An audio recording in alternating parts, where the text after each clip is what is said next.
Kronos ağı nedir? Bu ağı nasıl cüzdanımıza ekleriz? Nasıl para yatırabiliriz? Nasıl işlemler yapabiliriz? Nereyi kullanabiliriz? Gelin detaylara hep beraber bakalım. Merhabalar arkadaşlar, Kripto Kurdu'na hoş geldiniz. Ben proje ekibinden Furkan. Bugün sizlere Kronos ağından bahsedeceğim. Kronos bildiğiniz gibi Crypto.com borsasının yerel coin'i ve bu coin'in kendi ağı da var. Kronos ağı da yine Crypto.com borsası tarafından desteklenen Ethereum uyumlu Cosmos SDK üzerine kurulu bir blockchain ağı. Her blockchain ağında olduğu gibi bu ağın da amacı DeFi, NFT ve GameFi alanlarında öncü bir ağ olmak, kolay bir şekilde DApp yani protokol oluşturulmasını sağlamak, yani uygulamalar oluşturulmasını sağlamak, yani bu ağdaki ekosistemi genişletmek ve çok sayıda kullanıcıya hitap etmek. Şimdi Kronos ağını nasıl cüzdanımıza ekleriz, nasıl buraya para yatırabiliriz onları anlatmaya başlayayım. Yine buradaki linkleri de açıklamalarda bulabilirsiniz arkadaşlar. Buraya geldiğinizde sağ üst tarafta Kronos ağını MetaMask'ınıza ekleyebilirsiniz diye bir ibare bulunuyor. Buna tıkladığınızda aslında cüzdanınıza Kronos ağı ekleniyor. Şu an ben eklediğim için daha önce tekrardan eklemedi. Fakat burada gördüğünüz gibi ben Kronos ağını cüzdanıma ekledim ve buraya bir miktar CRO token attım. İsterseniz yine Kronos'un kendi DeFi wallet'ı da mevcut. Bu cüzdanı indirip de Kronos ağındaki işlemleri bu cüzdandan da yapabilirsiniz. Ya da isterseniz Chainlist kullanarak buraya CRO yazarak bu ağı cüzdanınıza, MetaMask'ınıza ekleyebilirsiniz arkadaşlar. Bu ağı cüzdanımıza ekledik. Peki buraya nasıl para yatırabiliriz? Buraya para yatırmak için ben farklı bridge sitelerine baktım. CRO ağını destekleyen bridge sitelerinde de buraya direkt CRO token atamıyorsunuz. Mesela USDT'niz vardır Ethereum ağında. Onu gönderebilirsiniz ama USDT olarak geliyor. Ama bu ağda siz ana token yani fee olarak kullandığınız token Kronos. O yüzden buraya direkt Kronos atmanız gerekiyor. Bunu da borsalardan çekebilirsiniz arkadaşlar. Yine CoinGecko'dan piyasalar bölümüne tıkladığımızda Kronos Coin'in hangi borsalarda listeli olduğunu görebiliriz. Burada sizin kullandığınız borsalardan Kronos ağında cüzdanınıza çekebilirsiniz. Çekim işleminden sonra da artık siz de bu ağda işlem yapmaya hazırsınız benim şu an olduğum gibi. Cüzdanınıza parayı yatırdıktan sonra da dediğim gibi artık siz de hazırsınız. Aslında size bu ağı anlatmamızın sebebi buradaki 24 saatlik hacimde ara sıra yükselmeler görmemiz. Bu ağa işlem hacmi olarak bir para dönüyor. Bu da bizim dikkatimizi çekti. Bayağıdır da radarımızda. Olası bir paylaşımda sizin Kronos ağını nasıl kullanabileceğinizi bilmeniz için önden bu videoyu çekiyoruz arkadaşlar. Aynı zamanda da bu size bir balık tutmayı öğretme videomuz olsun. Bu sayede farklı ağları da öğrenmiş olun arkadaşlar. Yine biz paylaşım yapmasak da buradaki tüm ağları takipteyiz. Siz de buradaki tüm ağları takip edip bizden önce sizin gördüğünüz fırsatlar olabilir. Bunları yakalayıp kazançlar elde edebilirsiniz.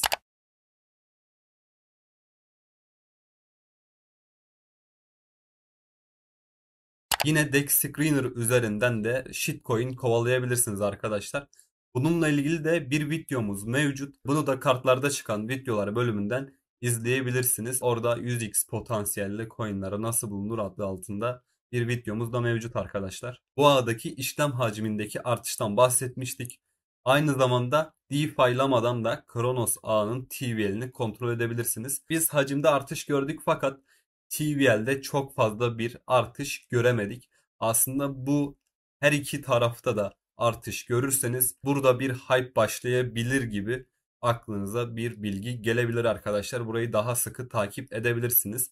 Yine alt tarafta da Kronos ağında bulunan projeleri görebilirsiniz. Ve aynı zamanda TVL sıralamasına göre şu an en üstte de VVS Finance varmış. Aynı zamanda burada Kronos ağının kendi sayfasında ekosistem projeleri de mevcut. Burada trend olan projeler, trend NFT projeleri, aynı zamanda da alt kısımda ekosisteminde bulunan projeleri yine buradan da görebilirsiniz de arkadaşlar. Şimdi tekrardan Dex Screener'a geçiyorum arkadaşlar. Burada herhangi bir token'ın alım satımını nasıl yapabilirsiniz? Size onu göstermek istiyorum. Bundan önce bu üst kısımda bu ağda bulunan DEX'leri görebilirsiniz. Bunların haricinde burada mora bastığımızda pek çok DEX de burada mevcut. Şu an en çok hacim dönen DEX de VVS Finance. Burada size nasıl alım satım yapabileceğinizi göstermek istiyorum. Mesela şurada Wrapped CRO'dan göstermek istiyorum. Çünkü spekülasyon olmasın arkadaşlar. Yani burada biz göstermek amaçlı, nasıl işlem yapılırı göstermek amaçlı şu an alım satım yapacağım. Buraya geldiniz. Bu coin'in kontrat adresini buraya tıklayarak kopyalayabilirsiniz arkadaşlar. Bunu kopyaladıktan sonra ilgili DEX'lere gidip bu kontratı yapıştırarak alım satım yapabilirsiniz. Hangi DEX'te işlem yapacağınızı da bilmiyorsanız buradan aşağı kısma gelirsiniz. Burada zaten size VVS Finance üzerinden trade edebilirsin diyor. Ben buna tıklıyorum ve beni VVS Finance'ın üzerine atıyor. Yani kolay bir şekilde artık buradan alım satım işlemini yapabilirim arkadaşlar. Aynı zamanda ben Crypto.com DeFi Wallet'ı indirmiştim deneme amaçlı. Ben bunu kullanmayacağım. Ben MetaMask'ımı kullanacağım. Buraya geldikten sonra cüzdan bağla seçeneğinden MetaMask'ımı seçiyorum ve buraya cüzdanımı bağlıyorum. Zaten ben direkt buradan gittiğim için VVS Finance üzerinde direkt buraya ekli olarak geldi. Eğer ekli olarak gelmezse de dediğim gibi buradaki adresi kopyalayıp buraya yapıştırabilirsiniz arkadaşlar. Yine zaten şu an bende ekli olarak gözüküyor.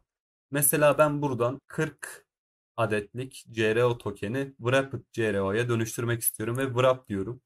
Yaklaşık olarak 0.22 CRO bir fee ücreti kesiyor benden. Yani bu da 0.03 dolara denk geliyor. Bu işlemi onaylıyorum. Artık benim Wrapped CRO'larım cüzdanıma gelecek. Evet, dönüştürme işleminde başarılı arkadaşlar.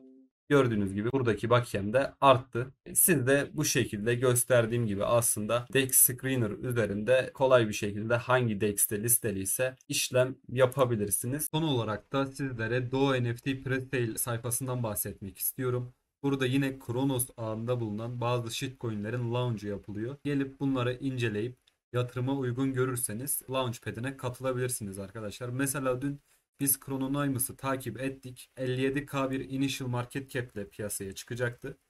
Bir market cap'ine şu an bir bakalım. Şu anki market cap'i 809 bin dolar. Yani gördüğünüz gibi yaklaşık 17 kat bir artış göstermiş. Siz de dilerseniz buradaki projeleri inceleyerek araştırmalarınızı yaparak katılabilirsiniz diyorum. Aynı zamanda Doe NFT'nin kendi NFT'leri ve kendi çıkardıkları token da mevcut. Dilerseniz buna da göz atabilirsiniz arkadaşlar. Ben size aslında Kronos ağında nerelere bakabileceğinizi az buçuk göstermeye çalıştım. Aklınıza takılan bir soru olursa yorumlarda bize sorabilirsiniz. Şimdilik benim anlatacaklarım bu kadar. Eğer aklınıza takılan bir soru olursa yorumlarda bize sormaktan çekinmeyin. Videoyu beğendiyseniz like atmayı, kanala abone olmayı da unutmayın arkadaşlar. Hepinizi seviyoruz. Görüşmek üzere.